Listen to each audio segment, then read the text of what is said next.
Akwụkwọ ekwupụtara na ha bụzi ndị dibịa bekee dị 43 n'ọnụọgụ na Chukwuemeka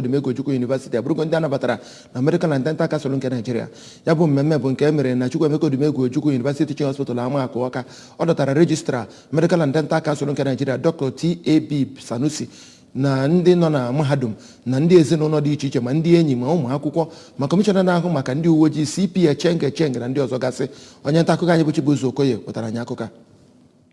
Ọ na-agwa ndị ahụ gụchagara akwụkwọ okwu ka onye rejistri ahụ onye toro ọdịmma na mmekọrịta ihe ya bụ ụlọ akwụkwọ na gọọmenti Anambra steeti gwaziri ụmụ akwụkwọ ndị ahụ gụchagoro akwụkwọ ka ha bụrụ ndị ga na-eme omume tọrọ ụtọ bụrụ ndị gakwa n'ihu na-eme ihu na ọnọdụ ndị dibịa oyibo bụ nke a na-akwanyere ugwu ma mee ka ha mata na otu ahụ nwere ikike ịchụ n'ọlụ maọbụ nye ntaramahụhụ nyegara onye dibịa oyibo ọbụla nke kpara aja agwa. Onye kọmishọna na-ahụ maka agụmakwụkwọ na steeti a bụ Ọkammụta Ngozi Chumude n'okwu ya mere ka o doo anya na ọchịchị gọvanọ Chukwuma Soludo na-agbasi mbọ ike ịhụ na ọnọdụ ahụike steeti a bụ ejiamaatụ ma gwazie ndị ahụ gụchagoro akwụkwọ ka ha nwere ọlụ ha kpọrọ ihe dịka onye bụ onye vice chancellor nke ụlọ akwụkwọ ahụ bụ Ọkammụta Greg Nwakobi si mee ka mata ha arụchago ụlọ nke akpọrọ Faculty of Basic Medical Sciences n'aha bekee site na ego ọlụ Tertiary Education Trust Fund nke o kwuru na ọ bụ otu n'ime ihe ndị ahụ a sị na ha ga-eme iji bụrụ ndị tozuru etozu ma bụrụkwa ndị